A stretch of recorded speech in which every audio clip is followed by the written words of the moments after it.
자, 신경계. 처음 나온 게 뉴런이에요. 뉴런은 신경계를 구성하는 신경세포를 뉴런이라고 하는데, 여러분들 세포 중에 크기라고 하더보다 길이가 제일 긴 게 신경세포예요. 어느 정도 될 것 같아요? 길이가? 제일 긴 건? 어? 사람보다 길 것 같은데. 어? 사람보다 길어요? 사람 안에 있는데 사람보다 길진 않죠. 네. 어느 정도 기냐면, 조금 짧은 거 아니에요? 아니죠. 보통 세포가 눈에 보이지도 않잖아요. 저는 또 지구 한 바퀴랑 되게 길이 드는 야, 라이 사람 안에 어떻게 지구 한 바퀴 도는 게 들어있어요?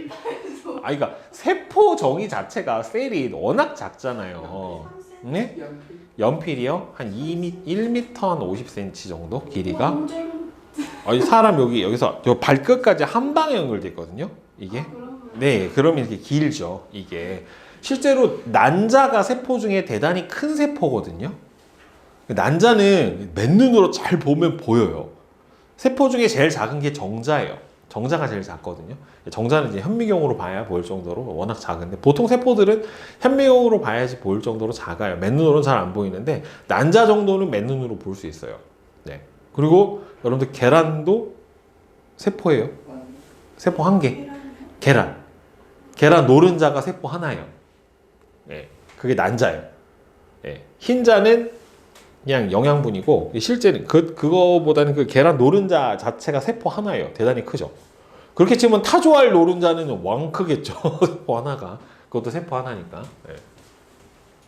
그래서 뉴런은 신경계를 구성하는 신경세포를 뉴런이라고 하고요. 자, 뉴런의 구조를 보면은 요 앞에 이렇게 머리 모양으로 동그랗게 생긴 이 부분을 뭐라고 불러주냐면 신경세포체라고 합니다. 예, 신경세포체에는 뭐가 들어있냐면 핵이 있고, 여기에 세포질, 그리고 세포질이 모여 있으니까 여기에 각종 세포 소기관들도 존재를 해요.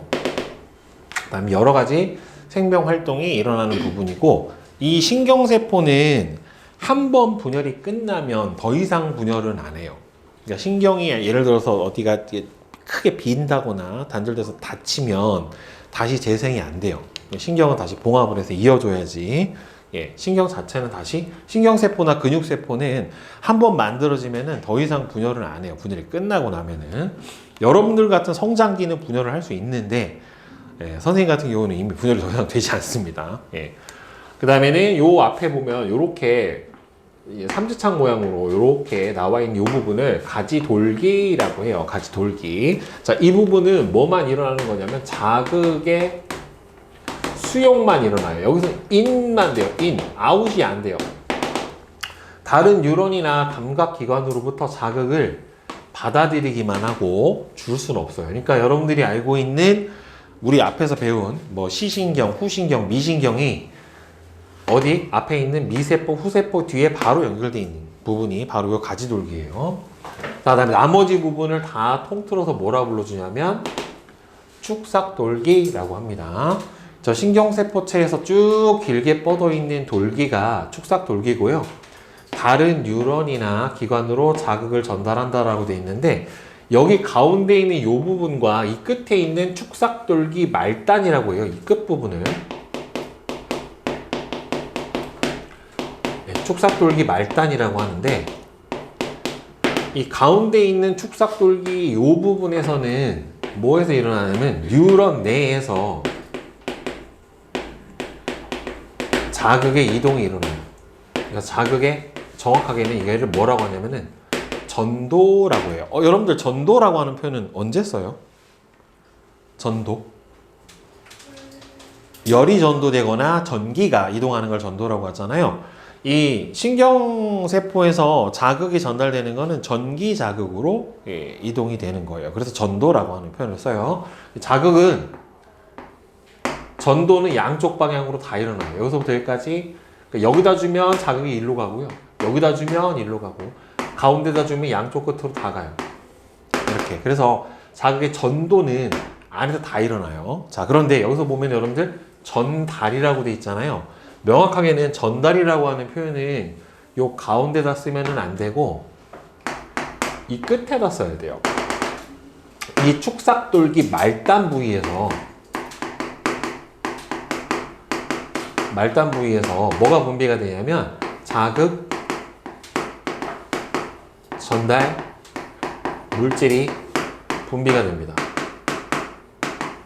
자극 전달 물질이 분비가 돼서 요 뒤에 다른 뉴런이 붙을 수도 있고요. 아니면은 근육 같은 반응기가 올 수도 있는데 이 말단 부위에서는 자극 전달 물질이 분비가 돼서 여기 나와 있죠. 다른 뉴런으로 자극을 전달하던가 아니면은 반응기관으로 자극을 전달해주는 역할을 해주게 됩니다. 그러니까 전달은 뒤로만 돼요.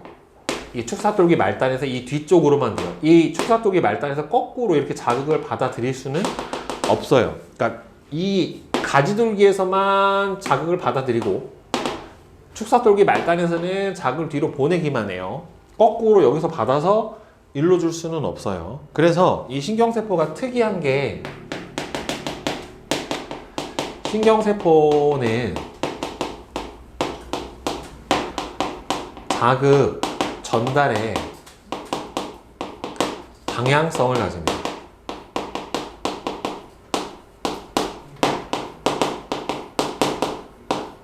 네, 신경세포는 자극 전달에 방향성을 가져요. 한쪽 방향으로만 전달이 가능합니다. 네.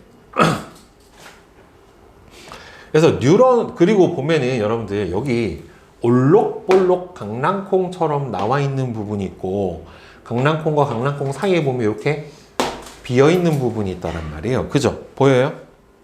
그죠? 예. 자, 이렇게 볼록볼록 나와 있는 이 부분을 뭐라고 하냐면 마리집이라고 해요. 그 다음 요 가운데 있는 요 틈은 랑비의 결절이라고 불러줍니다. 근데 보세요. 여기서 보면 얘하고 얘는 마리집이 있죠? 아래에 있는 뉴런에서. 가운데 있는 얘는 마리집이 없죠? 그죠? 예. 이게 마리집 유무에 따라서 이렇게 마리집이 있는 뉴런이 있어요. 저거를 이제 마리집 뉴런이라고 하고요. 마리집이 없는 건 민마리집 뉴런이라고 해요. 둘의 차이는 뭐가 차이가 나냐면 이 민마리집 뉴런보다 마리집 뉴런이 자극의 전도 속도가 빨라요.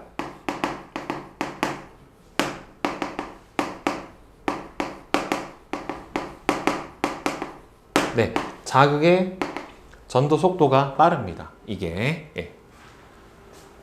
자, 그 다음에 이제 뉴런의 종류는 어디에 분포하고 자극 전달 방향이 어디로 가느냐에 따라서 감각뉴런, 연합뉴런, 운동뉴런 이렇게 세 부분으로 구성을 해줍니다. 그래서 감각뉴런을 다른 말로 뭐라고도 하냐면 구심성 뉴런이라고도 해요. 왜 구심성 뉴런이라고 하냐면 원이 이렇게 있으면 원 운동을 할 때 원의 중심을 향하는 방향, 이거를 구심이라고 해요. 구심점. 그 다음에 원 운동하면서 밖으로 밖으로 나가려고 하는 거를 뭐라고 해요? 원심력. 그래서 원심성이라고 해요. 그러니까 이 감각 뉴런은 연합 뉴런, 즉 중추신경 쪽으로 자극을 전달을 해준단 말이에요. 그래서 구심성 뉴런이라고 하고요. 운동 뉴런은 중추신경으로부터 자극을 받아서 밖으로 빠져나가요. 그러니까 원심성 뉴런이라고 합니다. 그러니까 자극의 전달 방향에 따라서 구분을 해주는 거예요. 예, 원심성 뉴런하고 구심성 뉴런으로 이렇게 구분을 해줍니다. 그래서 감각 뉴런은 보면은 감각기관에서 받아들인 자극을 연합 뉴런, 즉 중추신경으로 전달해주는 역할을 하는데 얘 좀 모양이 특이하죠. 왜요? 이게 뭐가 없어? 이거랑 비교해보면 그쵸? 그러니까 신경세포체가 없죠. 어디 있냐면 요거가 신경세포체예요. 옆에 달렸어요. 감각뉴런은 모양이 좀 소박하게 달려있죠. 요게 신경세포체예요. 그래서 모양만 보면은 정확하게 구분이 돼요. 그래서 여기서 받아들여서 가지돌기해서 여기 중추신경계를 이루고 있는 연합뉴런으로 자극을 전달해 줍니다. 그래서 감각뉴런을 통해 전달받은 자극을 종합하고 판단해서 적절한 명령을 내리는 중추, 그러니까 뇌하고 척수를 구성해요. 그러니까 중추신경계는 딱 두 개밖에 없어요. 뇌하고 척수인데 이 뇌하고 척수는 전부 다 마리집이 없는 연합뉴런으로만 구성이 되어 있어요. 그 다음에 운동뉴런은 받아서 근육과 뼈, 인대 같은 반응기로 자극을 전달을 해줍니다. 연합뉴런의 명령을 반응기관으로 전달시켜주는 역할을 해주는 게 바로 누구다?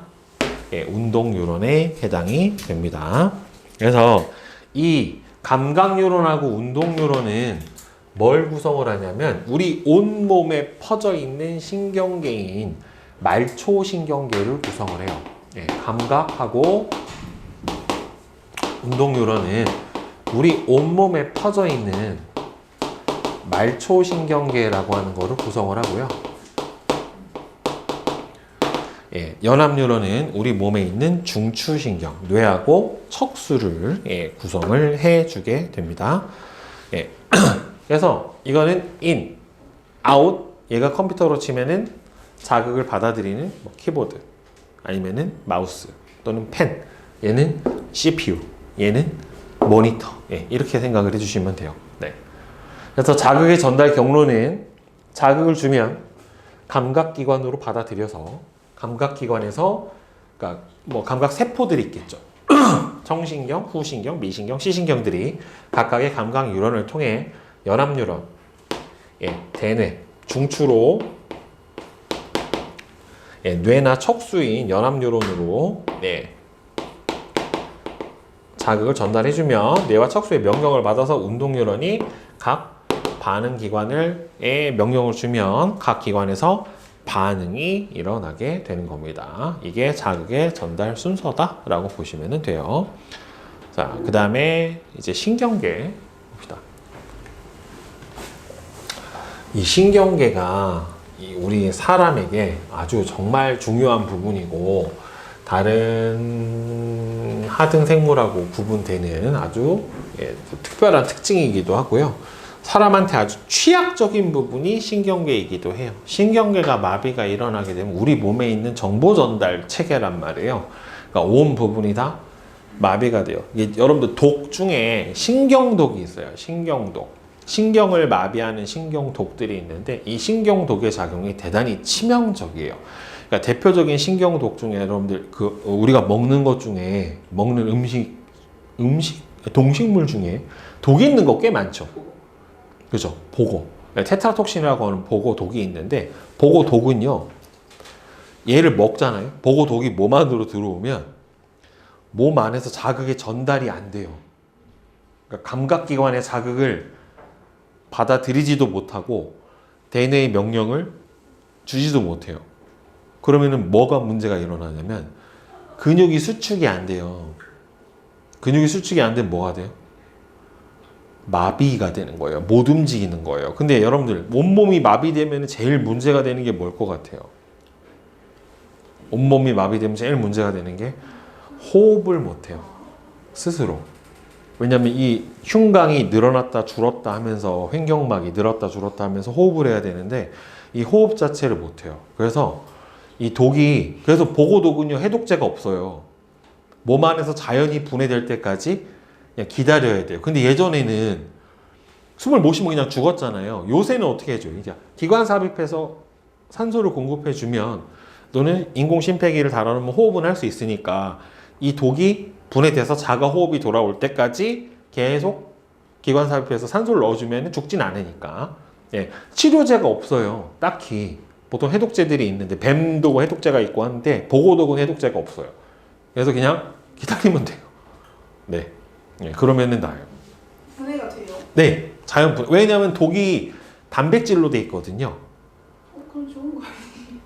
아니 근데 이게 몸에 해로운 단백질이니까 독성이니까 이게 독이요 단백질로 돼 있는 데도 있고 단백질이 아닌 애도 있어요. 그리고 단백질이 아닌 애는 더 위험한 게 뭐냐면 얘는 가열을 해도 안 없어져요. 단백질은 가열하면 익어버리잖아요. 그렇죠? 그러니까 끓여 먹어도 죽는 거죠. 대표적으로 뭐 버섯떡 같은 경우에는 끓여 먹어도 구워 먹어도 그냥 네, 독성이 들어와요. 대표적으로 유명한 게 이제 독버섯, 그죠? 아니면 뭐 독사, 뭐 독거미, 그죠? 도마뱀, 독도마뱀, 물왕 도마뱀 같은 코모도 도마뱀은 물리면 독이 있어요. 도마뱀 이만하잖아, 큰 거. 응? 독은 위험합니다. 근데 또 독이 또 약이에요. 네, 약으로도 쓰이죠. 대표적으로 약으로 쓰는 독, 보툴리늄 톡신이라고 하는 독이 있어요. 네, 이거는 마비시켜요. 근육이 수축을 못하게 하는 독이에요. 치사량이 굉장히 적어요. 그러니까 보툴리늄 톡신이라고 하는 독이 1g만 있으면 한 100만 명 죽일 수 있어요. 사람을. 굉장히 치사량이 작은 독이에요. 조금만 몸에 들어와도 그냥 죽습니다. 그러니까 그냥 마비가 되는 거예요. 온몸이 안 움직여요, 그냥. 그래서 이거를 사람이 독성을 좀 제거를 하고 아주 많이 희석을 해서 의료용으로 씁니다. 보툴리늄 톡신. 때가 있어요? 네. 보툴리늄 톡신을 아주 정제를 많이 하고 독성을 좀 제거를 하고 묽게 만들어서 치료제로 써요. 이름이 뭐랑 비슷하니? 여러분들 들어봤을 거? 보툴리늄 톡신이에요. 톡신은 독소란 뜻이잖아요. 보툴리늄 톡신, 네, 보톡스예요, 그게. 네, 보톡스라고 하는 게. 근데 원래 이 보톡스의 용도가 미용 용도로 쓰였던 거는 아니에요. 이게 맨 처음에 안과에서 여러분들 사시 알아요? 사시? 사시라고 해서 눈이요, 내 의지랑 상관없이 이렇게 눈동자가 다른 데를 바라보고 있는데 날 보는 것 같은. 그러니까 눈동자가 가운데를 보고 있는 게 아니라 여기 눈동자가 하나 이렇게 돼 있거든요. 사팔뜨기라고 하거든요. 이렇게 돼 있던가 아니면 이렇게 있던가 다른 데를 보고 있는 것 같은데 앞을 보고 있거든요. 사시가. 그러니까 근육이 잡아당겨 가지고 눈 안구가 이렇게 돌아가 있는 거란 말이에요. 그래서 여기다 안구 근육에다가 보톡스를 놓으면 수축을 못 하니까 원 상태로 돌아와요. 이렇게 눈이. 예, 그래서 거기다 쓰였는데 이거를 쓰고 있던 캐나다 의사가 자기 아내가 피부과 의사였는데 그럼 이걸 주름에 놓으면 주름도 수축을 안 하겠다. 그러니까 원래 이 사시 치료를 위해서 이 눈 주위에다가 이 눈 근육에다 놓는 거거든요. 근데 놨더니 주사를 놨는데 그 사람이 사시도 치료가 됐는데 눈에 주름이 없어졌어. 그걸 보고서 그러면은 이 주름도 수축을 안 하니까 주름 개선에 효과가 있겠네 해서 이렇게 쓰게 된 거예요. 네.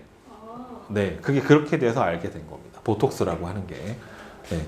이게 되게 현기성 세균이라 산소가 없어도 사는 세균이거든요. 그러니까 보통 어디서 자라냐면 상한 통조림 안에서 되게 많이 자라요. 예. 통조림 안에는 산소가 없는 조건이잖아요. 그걸 현기성이라고 하거든요. 예. 그 안에서 자라서 잘못 먹으면 그냥 골로 가는 거예요. 예. 자, 그래서 중추신경계 봅시다. 중추신경계에는 뇌하고 뭐로 되어 있어요? 예, 척수로 구성이 되어 있습니다. 뇌하고 척수로 구성이 되어 있고 자극에 대해서 판단해서 적절한 반응을 하도록 명령을 내리는 게 바로 중추신경계, 우리 몸에서 CPU에 해당하는 겁니다. 컴퓨터로 치면은 그 중에서 이제 제일 큰 용량을 차지하고 있는 게 뭐예요? 네, 대뇌죠, 당연히. 이름이 하도 크니까 대뇌겠지. 자, 감각기관을 통해 받아들인 정보를 판단을 해요. 그러니까 대뇌는 모든 감각기의 최고 중추예요. 감각기관의 중추고요. 적절한 명령을 내리고요. 그 다음에 고등정신 활동인 기억, 추리, 감정, 판단, 다양한 정신 활동을 담당을 하는 게 바로 요 대뇌에 해당이 돼요. 그리고 대뇌는 여러분들 참고로 뭐로 되어 있어요? 대뇌는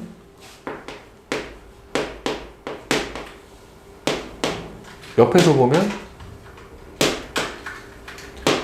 좌뇌하고 우뇌로 이렇게 두 개의 반구로 되어 있습니다. 그거는 앞을 전두엽이라고 그래요. 이 앞부분 전두엽, 후두엽, 측두엽, 두정엽이라고 해가지고 그건 이제 부위별로 불러주는 거고 좌뇌, 우뇌로 돼 있어요. 이렇게. 그리고 두 개는 연결돼 있어요. 이렇게 가운데 보면은 뇌를 연결해주는 다리다. 그래서 뇌량이라고 하는 부분으로 연결이 되어 있습니다. 그래서 좌뇌, 우뇌가 정보를 주고 받아요. 이게. 그래서 이게 어떤 사람이 목수가 못 박는 총으로 공사를 하다가 뭔가 실수가 나서 사고가 나가지고 긴 못이 정확하게 정수리 가운데를 딱 찔러버린 거예요. 이마 가운데를. 예, 근데 이 뇌량을 딱 찌르고 간 거예요. 정확하게 가운데를 딱 찔러버린 거예요. 그랬더니 이 사람 죽지는 않았는데, 예. 근데 뇌량이 손상이 되니까 이거를 보고서 집었는데 뭔지 몰라요. 그러니까 이게 시각 중추하고 언어 중추하고 다른 데로 있다 보니까 이게 정보가 서로 교환이 돼야 되거든요. 그러니까 약간 몸 안에서 정보 데이터가 엉키는 거죠. 이게. 예, 그렇게 현상이 벌어져요. 예. 그리고 좌뇌하고 우뇌는요. 여러분들 좌뇌는 우리 몸에 어딜 담당해요? 우반신을 담당을 해요. 오른쪽. 예, 우뇌는 좌반신을 담당을 해요. 그러니까 반대예요. 꼬여요. 이게 크로스가 돼요. 이렇게 꼬여요. 예, 어디서 꼬이냐? 연수에서 꼬여요. 예, 연수에서 좌뇌하고 우뇌의 신경이 교차합니다. 예, 그래서 좌뇌는 우반신을 담당을 하고 우뇌는 좌반신을 담당을 해요. 근데 왜 그러냐? 몰라요. 그냥 이건 발생을 할 때 대부분의 동물들이 이렇게 발생을 하거든요. 근데 왜 이렇게 됐느냐? 이게 뭔가 이점이 있으니까 이렇게 됐겠죠. 예. 근데 왜 그런지는 모릅니다. 네. 네. 꼭 이유가 있는 건 아니에요. 네. 근데 올챙이는 어렸을 때, 올챙이 때 개구리가 되면서 좌뇌, 우뇌 신경이 처음에는 좌뇌가 좌반신, 우뇌가 우반신이었다가 이렇게 개구리가 되면서 이렇게 교차를 한대요. 네. 신기하지만 뭐 그렇대요. 네. 자.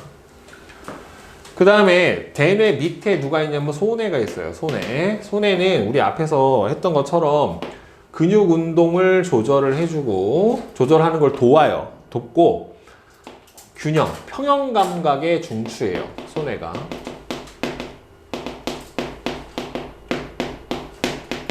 그리고 대뇌의 가장 큰 기능 중에 하나가 뭐냐면 수익은 운동의 중추라고 해요.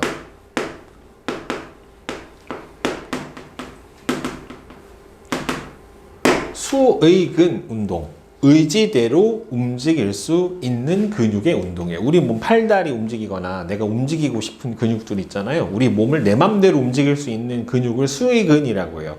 그럼 내 맘대로 움직일 수 없는 근육은 뭐라고 하겠어? 수의근이 아닌 거잖아요. 그럼 뭐가 되겠어요? 불수의근이라고 해요. 대표적으로 불수의근이 어디냐면은 내장근이에요. 심장, 뭐 소장, 대장, 콩팥, 간, 뭐 이런 거는 불수의근이에요. 심장아 나대지 마 한다고 안 나대는 거 아니잖아요. 그죠? 내 의지랑 상관이 없다는 말이에요. 그죠? 예, 그래서 그런 거는 불수의근이라고 얘기를 해줍니다. 그러니까 불수의근은 대뇌가 관계를 안 해요. 대뇌 명령을 듣지 않아요. 아예. 그래서 이제 소뇌도 좌우 두 개의 반구로 되어 있어요. 소뇌도 좌우 두 개의 반구로 구성이 되어 있습니다. 그 다음에 제일 안쪽에 들어있는 뇌가 간뇌예요. 간뇌, 사이간자. 제일 깊숙이 안에 들어있습니다. 그래서 간뇌는 우리 몸에서 굉장히 중요한 역할을 해주거든요. 자, 체온 유지, 그 다음에 체액의 농도, 이거를 이제 뭐라고 하냐면은 삼투압이라고 해요. 혈액의 농도, 삼투압. 예, 그 다음에는 뭐 혈당량 같은 우리 몸의 상태를 일정하게 유지하도록, 우리 몸의 상태를 일정하게 유지하는 성질을 뭐라고 불러주냐면은 항상성이라고 해요. 항상성 유지의 중추가 간뇌예요. 간뇌는 보면 이게 크게 세 부분으로 되어 있어요. 이렇게 간뇌가 크게 세 부분으로 되어 있어요. 맨 위를 뭐라고 하냐면은 시상이라고 해요. 시상. 네, 그다음에 시상 아래는 뭐라고 부르게? 되게 직관적이에요. 이름이 시상하부예요. 네. 이름이 시상하부. 그 다음에 얘는 이제 뇌하수체라고 합니다. 이 부분이 호르몬 제일 많이 분비하는 곳이에요. 뇌하수체 앞을 뇌하수체 전엽, 뒤를 뇌하수체 후엽, 이렇게 불러줘요. 그래서 이걸 다 합쳐서 간뇌. 라고 불러주는 거예요. 예, 이 조그만 부분이 대단히 생명 활동에 중요한 역할을 해줍니다. 네. 그 다음에 간뇌 아로 밑에는 누가 있냐면 중간뇌. 옛날엔 중뇌라고 했는데 이제 중간뇌라고 하는 부분이 있어요. 중간뇌에서는 제일 중요한 부분이 안구 운동, 그다음에 동공하고 홍채의 변화를 조절을 해주고 평형 감각의 일부에도 관여를 합니다. 중간뇌는. 그리고 중간뇌는 여러분들 무조건 반사를 해요. 대뇌가 명령을 안 하더라도 밝은 빛이 들어오면 동공 크기가 작아져 버리는 무조건 반사, 동공 반사를 합니다. 자, 그 다음에 중간뇌 밑에는 원래 이 연수라고 되어 있는데 이 연수하고 중간뇌 사이에 보면은 원래는 이제 뭐가 있냐면 뇌교라고 하는 부분이 있기는 해요. 근데 그건 이제 고등학교 가면 배우고 연수라고 하는 부분이 요 밑에 있는데 이 부분은 생명 활동하고 대단히 직결이 되는 부분이에요. 그래서 심장박동, 소화액 분비, 호흡 운동 등을 조절해서 생명을 유지하는 역할을 해주는 게 연수예요. 그리고 아까 여기서 얘기했던 것처럼 이 연수에서는 좌우 뇌신경의 교차가 일어나는 부분이 연수입니다. 그리고 연수에서도 여러분들 뭐가 일어나냐면은 얘도 무조건 반사 중추예요. 무조건 반사 중추. 대표적으로 뭐가 있냐면 재채기.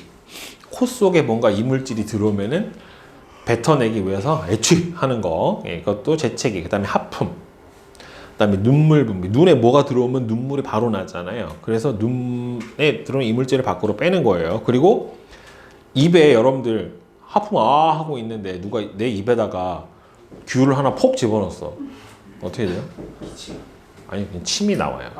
음식물이 무조건 입 안으로 들어가면 무조건 침이 나오게 되어 있어요. 물론 또 손가락을 보통 많이 집어넣기는 하는데, 네, 그죠? 입 벌리고 있으면 참을 수 없죠. 그거 넣어야죠, 그죠? 네. 그래서 손가락 이렇게 넣으면은 침이 무조건 나옵니다. 그건 동물이고 사람이고 똑같아요. 네, 그래서 무조건 반사해서 뭐 침 분비, 눈물 분비, 기침, 재채기 이런 것들이 바로 연수 반사, 무조건 반사에 해당이 되고. 이 연수부터 쭉 해서 척추 안에 연결되어 있는 쭉 신경이 있어요. 이걸 뭐라고 불러주냐면은 척수라고 해요. 척추 안에 쭉 길게 뻗어져 있는 게 척수인데요. 뇌와 말초신경 사이에서 신호를 중계해주는 통로예요. 그러니까 이게 이렇게 보시면 돼요. 여러분 목 있죠, 목. 목 위에 얼굴에 뭐가 제일 많아요? 감각기관이 제일 많아요. 시각도 있고, 청각도 있고, 후각도 있고, 미각도 있고, 피부 감각도 있고, 다 있잖아요. 온갖 내가 다 있잖아. 그러니까 목 위에서 오는 감각은 바로 어디로 가요? 그냥 뇌로 바로 들어가요. 다이렉트로. 예, 되게 짧죠, 거리가. 근데 목 아래서 오는 감각은 무조건 다 모여서 어딜 지나요? 척수를 지나서 뇌로 들어옵니다. 예, 그래서 자신의 의지와 관계없이 일어나는 반응 조절 중추, 즉 이게 바로 뭐냐면 무조건 반사예요.